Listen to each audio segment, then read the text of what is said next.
په داسې وخت کې چې د افغانستان د جمهوریت ریاست تیر ټاکنو څخه 2 میاشتې تیریږي، خو د نتایجو نه اعلان له کبله اندېښنې زیاتې شوې دي. د اسیا فاونډیشن د نوي سروې له مخې 9% افغانان طالبانو سره د سولې د مذاکراتو پلوي دي، خو د امریکا د سولې انسټیټیوټ یو څېړونکی سکاټ وردن وایي د ټاکنو نتایج ځنډېدل د سولې بهیر اوږد او سختوي. اړینه ده چې په سمو او رڼو نتایجو زیات وخت ولګول شي، خو هر څومره چې ځنډېږي او دا چې د سولې د بهیر مشري کوي پرې شک رامنځته کوي. دا مهمه مسله ځکه هیله من یم د هیواد د سیاسي راتلونکي لپاره باید ډیر ژر د افغانانو ترمنځ مذاکرات پیل شي. د افغانستان یو شمېر متحدین هم د مذاکراتو د بیا پیلېدو غوښتنه کړې ده.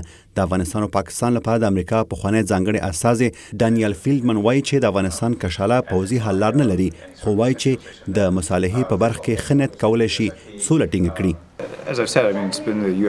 له تیرې یوې لسیزې راپدې خوا د امریکا موقف دا و چې د افغانستان ناورین پوځي حل لار نه لري او وضعیت باید اوږدمهاله لپاره پایښت ولري. باید یوه سیاسي هوکړه وشي. له افغانستان څخه د بهرنیو ځواکونو وتل د سولې د مذاکراتو په برخه کې د طالبانو یو شرط و.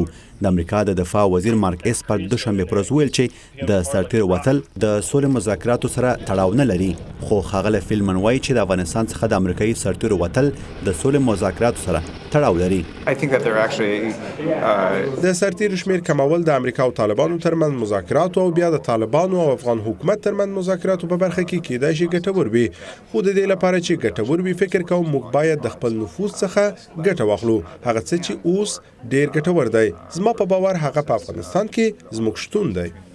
د افغانستان د چارو یو شمېر شنونکو په داسې وخت کې د سولې او ټاکنو په هکله نظر څرګند کړی چې د اسیا فاونډیشن د سروې پر بنسټ 58% خلک د ناامنیو، د جرمونو لوړې کچې او د بد اقتصادي وضعیت ته په اشاره ویلي چې افغانستان ناسم لوري ته روان دی. وحید الله فیضي، د امریکا غږ تلویزیون، واشنگټن.